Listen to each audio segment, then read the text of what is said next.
بسم الله الرحمن الرحيم. الحمد لله رب العالمين، وصلى الله تعالى وسلم وبارك على سيدنا محمد النور وآله وصحابته أجمعين. أما بعد، فمرحبا بكم في درس جديد من دروسنا الشرعية المتعلقة بشرح كتاب التقريب لحد المنطق للإمام الهمام الحافظ الفيلسوف ابن حزم الظاهري رحمه الله تعالى وأحسن إليه، ونفعنا والمستمعين والمتعلمين والدارسين بعلومه الشريفة المباركة. يتحدث اليوم الإمام ابن حزم الظاهري عن باب العناصر، ويقسم العناصر ويتحدث ويشرح هذه القضية. وكان الإمام ابن حزم الظاهري رحمه الله تعالى يقسمها تقسيما أصوليا، باعتبار أنه يتحدث عن العناصر أنها أساس الأشياء وأقسام أساس هذه الأشياء. فيقول هي تقسم إلى ثلاثة أقسام لا رابع لها. يقول إما واجب، وهو الذي وجب وظهر، الذي يعني أصبح ظهوره واجبا وثابتا، أو ما يكون مما لا بد من كونه. يقول كطلوع الشمس. ودائما الحديث عن العناصر يضربون أمثلة متعلقة بالشمس والتراب والهواء والماء وما إلى ذلك، لأننا سنشرح الآن بعد قليل علاقة العناصر بهذه الأشياء، وهي هذه الأشياء هي العناصر الأساسية التي خلقها الله تعالى وجعلها مكونة لسائر الخلقة.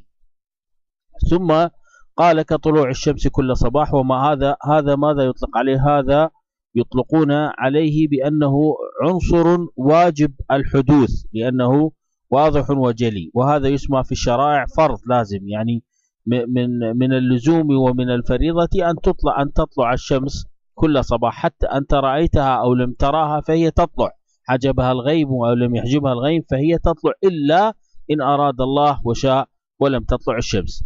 يقول وهنالك من العناصر ما يقسم ضمن أو تحت تقسيم الممكن، وهو الممكن دون الفرض ودون الواجب. وكأن الفقهاء عندهم الفرض والحرام والمباح والتقسيمات الشرعية الثابتة.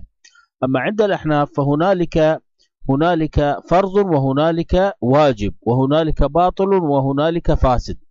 فكأن المناطق يميلون بهذا التقسيم إلى الأحناف، لأنه يقسم يقول هناك فرض وهنالك ممكن، والممكن دون الفرض، وهو الذي قد يكون وقد لا يكون.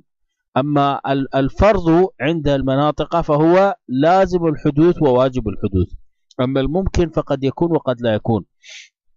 يقول وذلك مثل توقعنا أن تمطر الدنيا وما أشبه ذلك.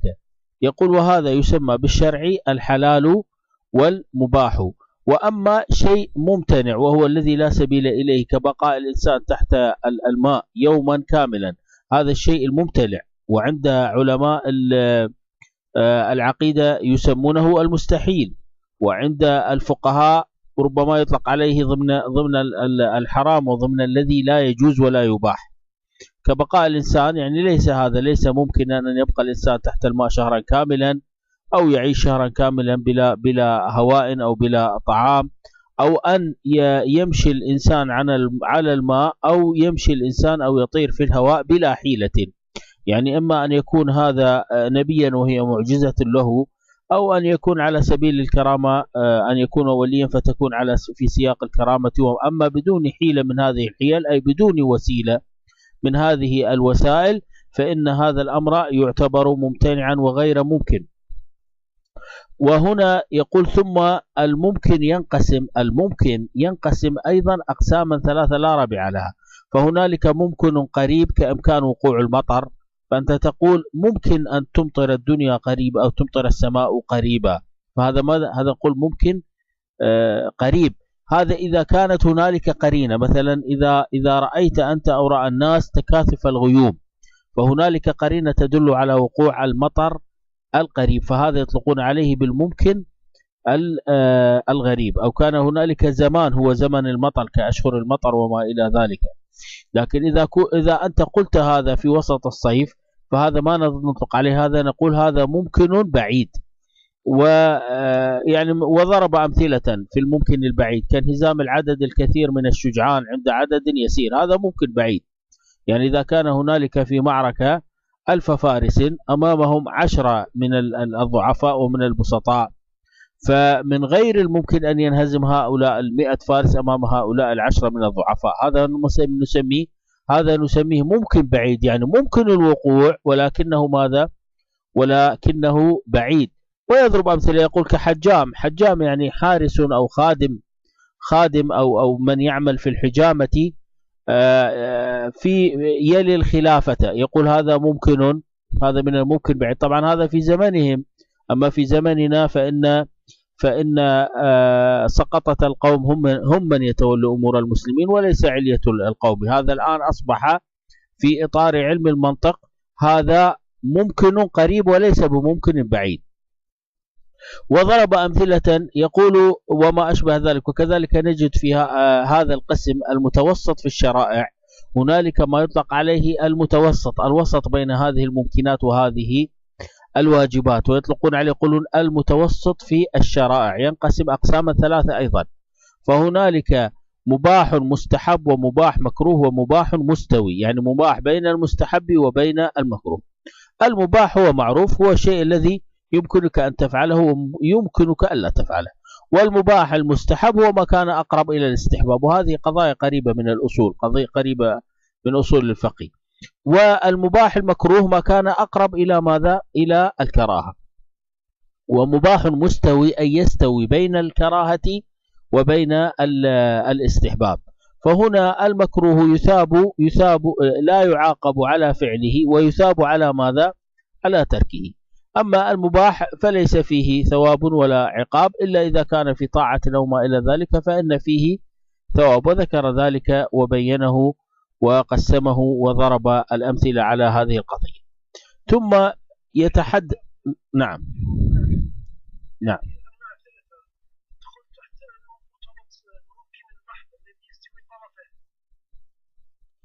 الممكن المحض الذي يستوي طرفاه، لا، الممكن المحض يكون أقوى من ذلك. الممكن المحض يكون أقوى من ذلك. نستطيع أن نقول أن الممكن المحض هو الممكن القريب وليس البعيد، لأن الممكن المحض القضية فيه يكون وجوبها أشد من هذا. هنا في هذا عندما يتحدث عن أمر مستحب يتحدث عن المباح المستوي مثلا، فهو يتحدث عن شيء هو يدخل في ضمن الممكنات، ولكنه في تقسيم المناطق، ها هنا في تقسيم المناطق يدخلونه في ضمن المكروه، يعني ما استوى طرفاه وما كان طرف منه أقرب إلى الإباحة وما كان طرف منه الطرف الآخر بعضه يكون أقرب إلى النهي، يعني كالكراهة التنزيهية والكراهة التحريمية. وهنالك أمور بينهما، بين الكراهة التنزيهية وبين الكراهة التحريمية وهكذا. ثم يتحدث عن يقول من الممكن أن تصفه بالضدين. الممكن يجوز أن يوصف بالضدين معا، أحدهما بالقوة والآخر بالفعل، كقولك القاعد قائم، يعني كل قاعد من الممكن ضد القاعد ما هو؟ ضده القائم، أي إنه وكذلك ضد القائم القاعد، فيكون يعني نفس اللفظ فيه ضدية. واعلم أن الواجب قبل الممكن، لأن الواجب هو الموجود. يعني في تقسيمات المناطق والفلاسفة إنهم يقدمون الواجب على الممكن، وكما قلت سابقا بأنهم يميلون إلى الأحناف في هذه القضية بتقديم الفرض على الواجب، ويعني يفصلون بين الممكن وبين الواجب، والأحناف يفصلون بين الفرض وبين الواجب. أما جمهور الفقهاء فلا يفصلون بينهما إلا في بعض القضايا، أو هنالك بعض الفقهاء في بعض المذاهب من المحققين قد يوافقون الأحناف في هذه القضية. فيقول اعلم أن الواجب قبل الممكن، لأن الواجب هو الموجود، وأما الممكن فلم يأتي بعد. وأما الممتنع يعني يقول مثلا الواجب موجود، كأن نقول وجوب طلوع الشمس موجودة وطلوعها موجود، لكن عندما نقول ستمطر الدنيا يعني إمكان المطر، سواء كان هذا الإمكان قريبا أو بعيدا، سواء كان بقرينة كاجتماع الغيوم أو غير اجتماع الغيوم، فهذا الممكن أساسا هو غير موجود، فلذلك يقدمون الموجود على غير الموجود. وهذه قضية أيضا هي قضية أصولية، يعني في أصول الفقه الموجود أو الملموس أو المحسوس هو يقدم على غير الموجود في الدليل وفي البينة وفي البرهان وفي كل شيء. يقول وأما الممتنع، يعني هنا علينا أن نعرف بأن علماء المنطق يقسمون هذه الأشياء، يقولون ممكن وواجب، واجب أولا ثم ممكن ثانيا ثم ممتنع ثالثا، فهو باطل لأنه لا يكون ولا يظهر. كأن نقول يمتنع أن يعيش الإنسان في باطن الماء شهرا كاملا، هذا طبعا بعباراتهم القديمة. أما الآن الإنسان يعيش أكثر من ذلك تحت باطن الماء باستخدام الوسائل والغواصات. وكذلك هذه القضية لم تخفى عليهم، هو ذكر حتى قضية المشي على الهواء أو الماء، ذكر الإمام ابن حزم الظاهري قال بلا حيلة، يعني الحيلة الوسيلة، فإذا وجدت الوسيلة فلا حرج في ذلك. كذلك الآن يمكن أن يبقى الإنسان تحت الماء في الغواصات أو في أجهزة التنفس وما إلى ذلك في العلم الحديث، ممكن أن يبقى إذا كانت هنالك حيلة أو وسيلة، لكن هو يتحدث عن عموم القضايا لا عن جزئياتها. ثم يتحدث يقول الواجب ينقسم قسمين: ما كان معلوما قبل كونه أنه لا بد من كونه كطلوع الشمس غدا، أو كل لم يزل ملازما واجبا منذ. ثم يتحدث والثاني ما كان قبل وجوب غير مقطوع أن يكون كصحة المريض أو موته، يعني إنسان مريض قد يشفى هذا المريض، قد يموت هذا المريض، قد لا يشفى هذا المريض. فهذا تقسيم آخر للواجب. فهذا التقسيم الثاني للواجب: الأول كونه موجود أساسا. ما هو الموجود؟ مثلا الشمس هي موجودة أساسا وستطلع غدا، هذا موجود أساسا. لكن الثاني ما كان قبل وجوب غير مقطوع به، يعني غير جاسم. الإنسان مريض، هذه قضية مجزوم بها، لأننا من القرائن والأدلة عرفنا أنه مريض، لكن صحته ليس موجودة أساسا. قد تأتي الصحة وقد لا تأتي، قد تبقى الحياة وقد لا تبقى، قد يموت وقد يعيش. ثم يذهب ويقول الممتنع ينقسم أقساما 4: أحدها الممتنع بالإضافة، يعني شيء امتنع بشيء قد أضيف له، وهو إما في زمان دون زمان، أو في مكان دون مكان، أو من جوهر دون يعني ربما يكون الامتناع لاختلاف الأزمنة، ربما يكون الامتناع لاختلاف أو تعدد الأمكنة، ربما الامتناع هذا من جوهر وهذا من جوهر، أو هذا من جنس هذا من جنس، هذا من نوع أو هذا من نوع، أو في حال دون حال.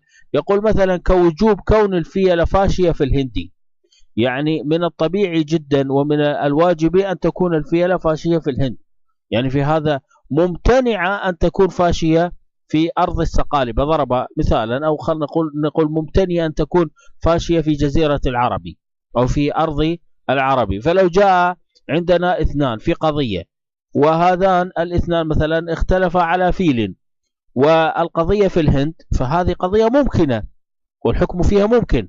لكن لو جاء شخص وادعى بأن له فيلا ضائعا في جزيرة العربي أو في بلد من بلدان العرب، فنحن أولا هذه القضية نقول غير ممكنة، لأننا نتهم قول القائل أو إخبار المخبر بالكذب، لأن هذا الأمر غير، يعني لم تحل العادة على وجود الفيلة في أرض العرب. ثم يستمر بقضية الممتنع، فيقول هنالك ما هو ممتنع في العادة قطعا وهو متشكل في حس النفس ومحلها. لو كان يقول كانقلاب الجماد حيوانا، هذا ماذا نسميه؟ نقول هذا ممتنع في العادة قطعا، يعني قطعا هذا في العادة هذا ممتنع. انقلب الجماد حيوانا هذا ممتنع. واختراع الأجسام دون تولد، اختراع يعني ابتداع، يعني أن يخرج جسم دون تولد، ويقصد الأجسام المتولدة، الأجسام التي تتولد من غيرها. ونطق الجماد هذا ممتنع تماما. كل هذه القضايا يقول في هذه الأقسام أيضا تصح نبوة النبي صلى الله عليه وسلم الظاهرة، يقول هذه خاصة، مثلا الجمادات كانت تنطق للنبي صلى الله عليه وسلم، والحجر كان يسبح بكفيه الشريفتين صلى الله عليه وسلم، والجذع حن له وهو جماد، وهذه أشياء ومعجزات خاصة به صلى الله عليه وسلم. ثم يستطرد المؤلف ويذكر أيضا وقد قال قوم، يستمر بالحديث عن العناصر، ويذكر بأن وقد قال قوم أن العناصر اثنان وهما واجب وممتنع. يعني هو هنا لا يتحدث عن العناصر التي سأبينها بعد قليل بأساسها التي يتحدث بها الفلاسفة والمناطق، إنما يتحدث عن الأحكام الخاصة بالعناصر. يقول هنالك أشياء واجبة للعناصر، وهنالك أشياء ممتنعة عن العناصر، وهنالك أشياء قال ولا ممكن البتة، لأن الشيء الذي تسمونه ممكنا من قبل وجوده ممتنع، وهو بعد وجوده واجب، فلا ثالث. قالوا وما غاب عنا فأما أنه في علم الله الأشياء التي نحن نعرف العناصر التي خلقها الله عز وجل، والعناصر التي أوجدها الله عز وجل، وفيها ممكنات وفيها ممتنعات وفيها مستحيلات أما هنالك أشياء غابت عنا، فأما أنه في علم الله عز وجل يكون، وأما أنه لا يكون. يعني لا ينبغي لنا أن نتحدث في هذه الأشياء التي هي في علم الله عز وجل ونفصل فيها ونقول هل هي ممكنة أو غير ممكنة. حتى قال بعض الفلاسفة مثلا ذكروا إن الله عز وجل عالم قادر سميع بصير فهل يستطيع الله أن يخلق إلها مثله؟ هل يستطيع الله أن يخلق إله مثله؟ قل هذه من المسائل التي غابت علينا، وفصل هذه المسألة وبينها ورد عليها. وينبغي على الإنسان له عقل محدود وله علم محدود، وينبغي عليه أن يتعلم ضمن حدود علمه وضمن حدود عقله. ومن ذلك قول الله تعالى وفوق كل ذي علم عليم، حتى أن العلماء الذين فسروا هذه الآية قالوا العليم هو الله عز وجل. يعني مهما بلغ الناس من العلم ووصلوا إلى العلم، فإن علم الله عز وجل يبقى فوق علمهم، ولا علم يصل إلى علم الله عز وجل. وبعض العلماء قالوا هذه الآية فيها خصوص وعموم، فأما العموم فإن العليم هو الله عز وجل، وأما الخصوص فإن الله عز وجل قد ميز بين أهل العلم، وقد جعلهم مرتبات، وقد جعلهم درجات.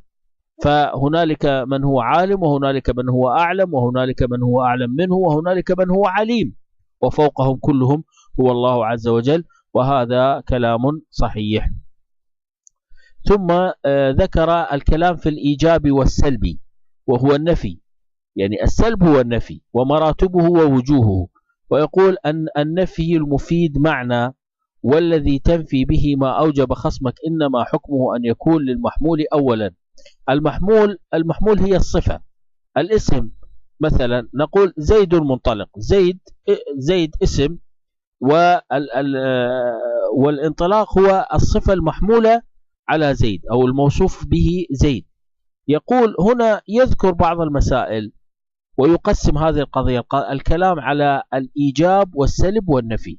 كل كلام الإمام ابن حزم الظاهري في هذه القضية أراد أن يبين بأن أنت إما أن تكون مثبتا، وإما أن تكون نافيا، إما أن تكون سائلا، وإما أن تكون مجيبا، إما أن تكون مستفهما، وإما أن تكون فاهما. فيجب عليك، هو ذكر 8 شروط أو 8 قضايا في هذه القضية. هذه الشروط التي ذكرها ابن حزم الظاهري كلها تدور حول ماذا؟ تدور حول قضية أنه يجب عليك أن تفهم الكلام إذا كنت سامعا. إذا كنت نافيا يجب عليك أن تنفي، أما أن يكون نفيك عاما أو يكون خاصا، أن يتطابق الجوهران، أن يتطابق الكلام في الموضوع أو في المعنى، أن يتطابق الكلام في الجنس. وكذلك إذا كنت مثبتا أو نافيا أو كذا، فيجب أن يكون الكلام محددا بأي صفة من الصفات. وكذلك يجب أن تكون الإجابة محددة، وضرب أمثلة كثيرة على ذلك وبين وفصل في هذه القضية كما قرأنا في متنها قبل قليل. الواجب علينا أن نعرف في قضية العناصر، علينا أن نعرف بأن هنالك كثير من الألفاظ والمفردات المتعلقة بهذه القضية. أولا علينا أن نعرف بأن الفلاسفة الأوائل والمناطق يطلقون على قضية العناصر، يطلقون عليها لفظة قديمة اسمها الاستقصات، وهذه أيضا لفظة يونانية. وهذه المفردة تطلق على العناصر الأربعة الأساسية في هذا الكون التي نعرفها، وهي الماء والأرض والهواء والنار. هذه العناصر الأربعة، الماء والهواء والأرض، الماء والهواء والأرض والنار، يسميها الفلاسفة القدماء بأستقصات، ويقولون إنها أصول المركبات التي هي الحيوانات والنباتات والمعادن. هذه الحيوانات الموجودة في الخليقة سواء كانت ناطقة وغير ناطقة، حية ميتة، والنباتات والمعادن، هذه كلها فيها عناصر أربعة. إما أن يكون فيها ماء وهي في الأرض وفيها هواء وفيها نار، أو تكون القضية مقسمة، بعضها فيها ماء وبعضها لا ماء فيها، بعضها فيها هواء ونار وبعضها فيها تراب وهكذا. وأيضا هنالك مفردات كثيرة عند المناطق تتعلق بالعناصر مثلا وبغير العناصر. فمثلا عند المناطق يقولون جسم هيولي، وكثير من الناس تمر عليهم هذه المفردة ولا يعرفونها. ما معنى جسم هيولي؟ هذا الجسم الهيولي عند المناطق والفلاسفة هو الجسم الذي يحمل صورته الحقيقية، يعني كالخشب. الخشب يعني مثلا نقول السرير أصله أو عنصره ماذا؟ من الخشب، وهذا السرير هل يحمل صورة الخشب أو لا يحملها؟ يعني هذا يقول جسم هيولي، يعني جسم حمل صورة الخشب. هنالك سرير مثلا من الخشب ولا يحمل صورة الخشب، لا يقولون عنه جسم هيولي، لا يقولون جسم هيولي إلا على الجسم الذي يحمل الصورة الحقيقية لعنصره. كذلك الفضة، كذلك الذهب والأموال وما إلى ذلك والأسورة، كل هذه إذا حملت الصورة الحقيقية لعنصرها يقولون عنه جسم هيولي. أما إذا ما حمل الصورة الحقيقية فلا يقولون عنه جسم هيولي. فلذلك يقولون عن الجسم الهيولي إذا أطلقت فإنه يعني طينة العالم، الطينة الأساسية للعالم. يعني مثلا الفلك، جسم الفلك الأعلى وما يحويه من الأفلاك والكواكب، ما هي الطينة الأساسية لهذه الأفلاك أو الطينة الأساسية لأي شيء من الأشياء، هذا هو الذي يطلقون عليه بالجسم الهيولي. وأيضا هنالك مثلا المناطق دائما نجد لفظة الصورة.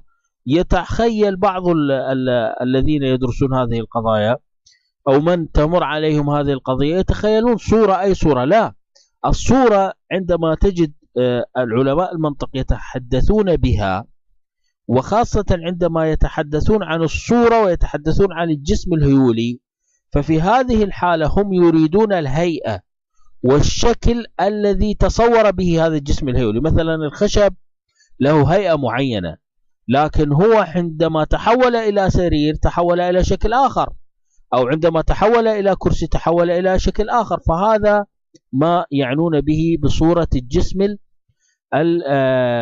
الهيولي، يعني كهيئة السرير أو هيئة الباب أو هيئة النقود وما إلى ذلك. لذلك الجسم عند الفلاسفة والمناطق مؤلف من هيولي ومؤلف من صورة لهذا الجسم الهيولي. يقولون لا وجود لجسم هيولي يخلو عن صورة إلا في الوهم، يعني مستحيل أن يكون هنالك جسم هيولي يعني جسم طينة أساسية كالخشب أو كالتراب أو كالماء يخلو عن صورة معينة، يعني لا بد أن يكون هو تصور بصورة معينة. أما إذا قلت هنالك جسم هيولي أو هنالك عنصر طيني، يعني طيني ما نقصد الطين يعني أساسي بغير صورة، فهذا الكلام يعتبرونه كلاما غير صحيح. وهذه الصورة كما قلنا هي الشكل والهيئة والصيغة. ثم علينا أن نعرف، تحدثنا وقلنا الاستقص عندما نتحدث عن العناصر، الاستقص هو الشيء البسيط الذي منه يتركب المركب كالحجارة، هذا الكلام عن العناصر. الشيء البسيط التي تركبت منه هذه الحجارة وهو التراب مثلا، والقراميد والجذوع وما إلى ذلك، هذا هو الاستقص أو العناصر. وقلنا بأن الاستقصات الأربعة هي النار والهواء والماء والأرض، وتسمى هذه العناصر.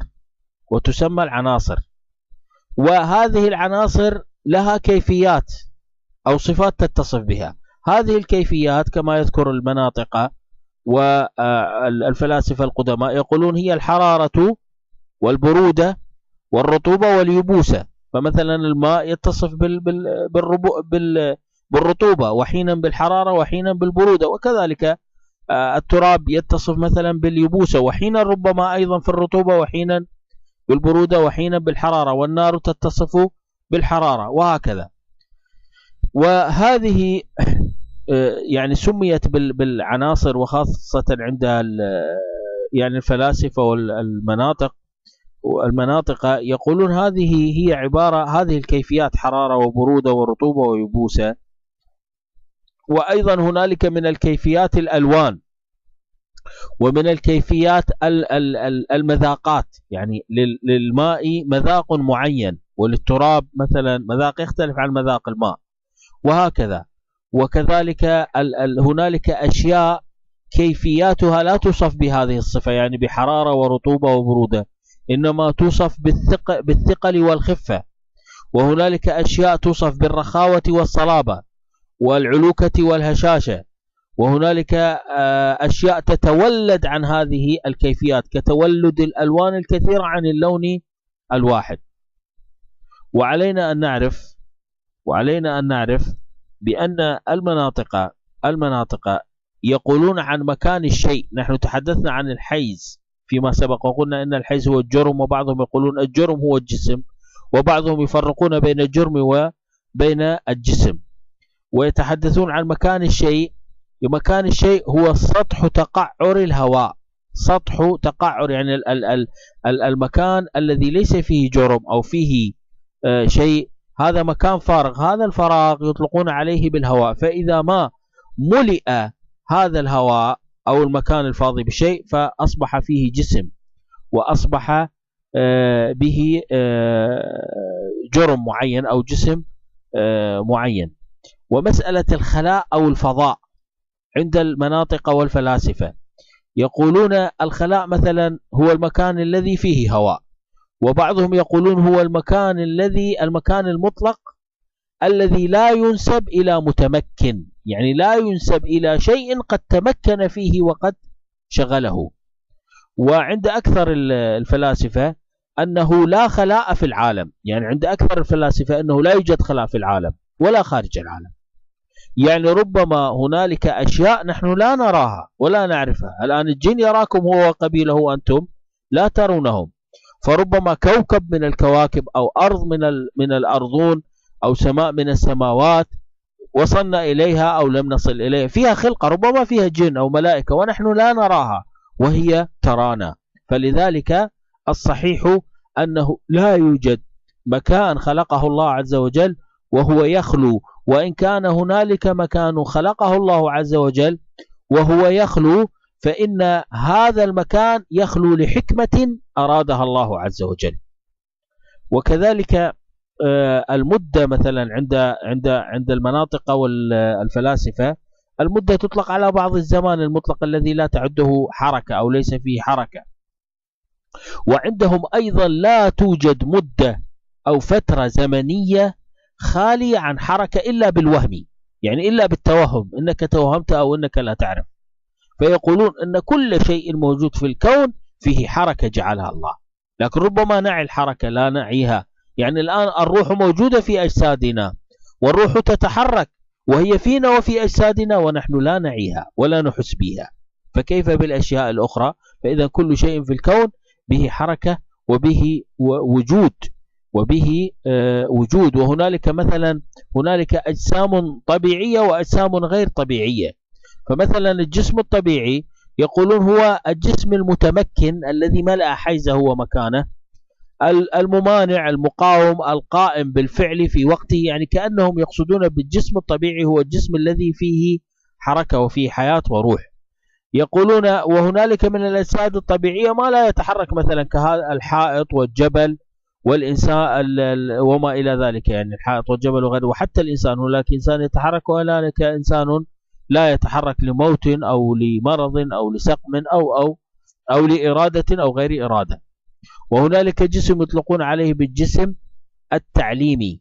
الجسم التعليمي هو المتوهم الذي يقام في الوهم ويتصور تصورا فقط. عندما يقول المناطق جسم تعليمي، جسم موجود ولكنه تعليمي، هذا يعني كضرب المثال في الخيال، هو متوهم متصور ولكنه غير موجود في الحقيقة، ضربوه للتعليم ليس إلا.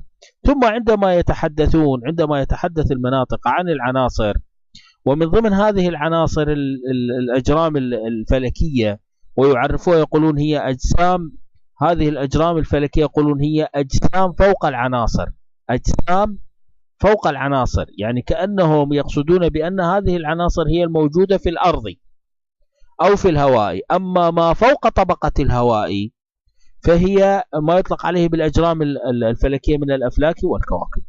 وانظر إلى المناطق والفلاسفة، وانظر إلى كلام الإمام ابن حزم الظاهري عندما يقول يعني عندما يتحدثون عن هذه المسائل وهذه القضايا، فإنهم قد توصلوا إلى هذه القضايا وتوصلوا إلى هذه المسألة. يعني يتحدثون الآن عن قضية ما فوق أو الغلاف الغازي أو ما فوق الطبقة التي ليس فيها أكسجين، تحدثوا عنها قبل مئات السنين، وليس الآن يعني العلم قد اكتشفه، وإنما تحدثوا عن ذلك. لذلك يقولون الأجرام الفلكية يعرفونها، يقولون هي الأجسام التي فوق العناصر. وقلنا من ضمن العناصر ماذا؟ الماء والهواء والتراب والنار. طيب الآن المركبات الفضائية التي تذهب إلى زحل وإلى هذه الكواكب إلى غيرها، المريخ وغيره، يبحثون عن ماذا؟ يبحثون عن ماء ولا يجدون. عنصر التربة الموجود مختلف هناك. طيب عندما يتعدون طبقة الأرض، الغلاف الجوي، لا يجدون أكسجين في هذه المناطق أو في هذه الكواكب. فإذا انظر إلى تعريف المناطق، ماذا قالوا؟ أجسام فوق العناصر، يعني نفوا هذه العناصر الأربعة عنها. فإذا هذا العلم هو علم قديم أساسا، وهو علم معروف عندنا نحن، يعني خاصة علماء المسلمين، لكن جهل الناس وابتعاد الناس عن العلوم هو الذي أدى بنا إلى ما أدى. ويقسمون مثلا، يقولون أجسام طبيعية، يعني مثلا عند غير المناطق، عند أرباب الكشف، عند أهل الولاية والمعرفة والصلاح. نحن قلنا الأجسام الطبيعية يعرفونها بأن الأجسام التي فيها حياة وروح، وبعضها لا حياة فيها ولا روح. لكن عند العارفين والصالحين الأجسام الطبيعية يقولون الأجسام الطبيعية هي شيء خاص بالعرش وبالكرسي. فمن عرف هذا العلم هو عرف علوما تقربه من الله عز وجل، وعرف علوما عظيمة وكبيرة. ويقولون مثلا الأجسام، هنالك أجسام يطلقون عليها بالأجسام العنصرية المتعلقة بالعناصر التي نتحدث عنها. يقولون الأجسام العنصرية عبارة عن كل ما عداهما من السماوات والأرض وما فيها من الأسطقسات. هذا كلام المناطق والفلاسفة عن الأجسام العنصرية، يعني الجسم العنصري إما تراب وإما ماء وإما هواء وإما نار. وهنالك أجسام مختلفة الطبائع يعني والعناصر وما تركب منها من يعني مثلا هنالك ما يطلق عليه بالأجسام البسيطة المستقيمة الحركة التي موضوعها الطبيعة داخل جوف، يعني ما كان منها في فلك القمري، يعني الله عز وجل جعل في القمر هذا أجسام متحركة وما إلى ذلك. وهذه يقولون بعضها أجسام فيها مركبات وبعضها أجسام لا مركبات فيها، وكل هذا يتحدثون عنه ويبينونه. وحتى قضية هذه هنالك خلاف عقائدي وقع بين فرقة الدهرية وبين علماء العقيدة. مثلا فرقة الدهرية يقولون، وهذه الفرقة الدهرية هي من الفرق يعني الجاهلة يعني، وبعضهم قالوا هذه الفرقة يعني وهذه أفكارها موجودة من الجاهلية، وهؤلاء يقولون بقدم العالم، وإن العالم هذا مركب من العناصر الأربعة، وهذه العناصر الأربعة الحرارة والبرودة والرطوبة واليبوسة، واختلفوا في الصانع فنفاه بعضهم وأثبته بعضهم. يعني يقولون هذا العالم متركب من العناصر، والعناصر عندهم هي الكيفيات عند المناطق، يعني العناصر عند المناطق الماء والهواء والنار والتراب، أما الحرارة والرطوبة واليبوسة والبرودة فهذه كيفيات هذه العناصر. عند الدهرية هذه يعتبرونها هي العناصر، وهي الحرارة والبرودة والرطوبة واليبوسة. لكن المشكلة وين؟ المشكلة أن هؤلاء الدهرية ماذا يقولون؟ بعضهم ينفون الصانع والخالق هو الله عز وجل، وبعضهم يثبتونه، ومنهم من يقول إن العالم قديم له علة قديمة. يعني عندما يقولون العالم قديم له علة قديمة، فهذا الكلام يحتمل عدة أشياء. هذا الكلام يحتمل أنهم يقصدون بالعلة الخالق الموجد هو الله عز وجل، وربما يقصدون غير الخالق غير الله عز وجل، وربما يتركون القضية على إطلاقها. علة، ما هي العلة؟ لا يثبتون الله عز وجل ولا ينفون الله عز وجل، وهذا افتراء وجهل عظيم. ثم علينا أن نعرف بأن هذه العناصر، إذا قلنا هذه العناصر الأربعة بعضها موجود في الأرض وبعضها موجود في الهواء، فالأرض في تعريفها اسم جنس، وتجمع الأرض على أرضات، يعني كجمع فرسات مثلا، وبعضهم قالوا أرضون كجمع سنون ونحو ذلك. والعرب تقول أرض أريضة أي أرض زكية وطيبة. والعرب العلماء منذ القدم المناطق وغيرهم يقولون بتعدد الأرض، تعدد الأرض ومن ذلك قول الله تعالى في القرآن الكريم ومن الأرض مثلهن. هذا التعدد بعضهم يؤوله بالأقاليم السبعة. الأقاليم السبعة بعضهم يقول هذه طبقات العناصر الأربعة، حيث أن بعضهم يعني عدها سبعة، يعني أضاف الكيفيات إليها فصارت سبعة. ثم الأرض على مذهب المتكلمين وعلماء الكلام مركبة من الجواهر المفردة، ولها أجزاء ومفاصل بالفعل، وموجودة يعني موجودة بموجودات مغايرة لوجود كما هو شأن المركبات الخارجية وما إلى ذلك.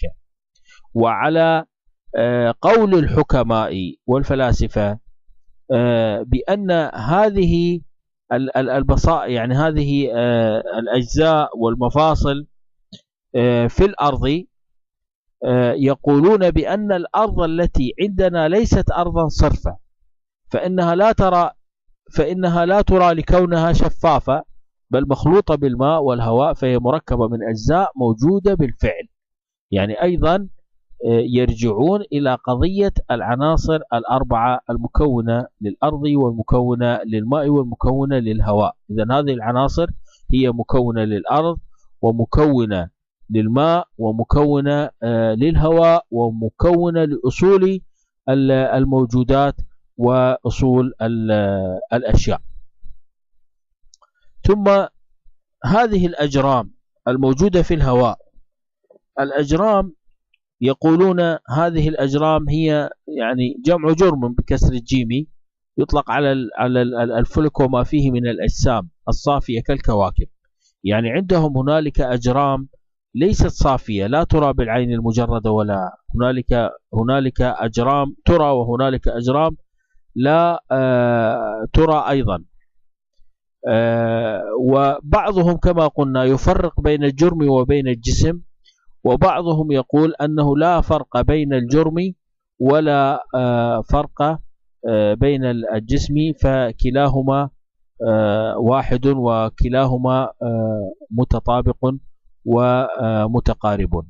فهذا الكلام المتعلق بالعناصر والمتعلق بطينة الأشياء والمتعلق بالأشياء التي خلقها الله عز وجل، وبعضهم يطلق عليها بالأجساد السبعة وهي العناصر المنطرقة، وبعضهم يطلق عليها بالفلذات، وهذا يعني إطلاق لغوي، يعني علماء اللغة، وهذا الإطلاق مجازي، يعني وأخذوا ذلك من قول الله تعالى، من قول مما ورد في حديث النبي صلى الله عليه وسلم في ذكر أشراط الساعة: وتقيء الأرض أفلاذ كبدها، وتقيء الأرض أفلاذ كبدها، يعني تقيء كأن الأرض تلقي ما في بطنها.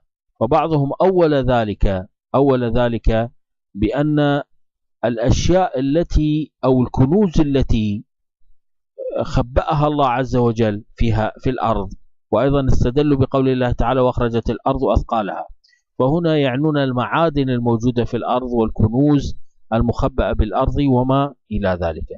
ولكن الحقيقة قضية العناصر قضية أوسع من ذلك. العناصر أشياء تتعلق بالتراب، وتتعلق بالهواء، وتتعلق بالماء، وتتعلق بالنار، وكل هذا حتى العلوم الحديثة الآن هي تستمد علمها من علم المنطق ومن كلام الفلاسفة والمناطق القدماء. ألا ترى الآن في عصرنا الحديث هذا العلماء في علم الكيمياء مثلا العنصر من العناصر هو عندهم عبارة عن جزء من المادة التي يعملون عليها. العنصر هو جزء من هذه المادة وجزء من أساس هذه المادة. فمن أين أخذوا هذا ومن أين عرفوا هذا؟ كل هذه عرفوها من خلال الرجوع إلى كتب العلماء الأوائل كالإمام بن حزم الظاهري وغيره وكابن سينا والرازي، وهؤلاء العلماء الأوائل الذين تحدثوا بهذه العلوم وبينوها وفسروها، فجزاهم الله تعالى عنا وجزاهم الله تعالى عن أمة محمد صلى الله تعالى عليه وسلم خير الجزاء وأدومه وأرفعه، وصلى الله تعالى على سيدنا محمد وعلى آله وصحابته أجمعين.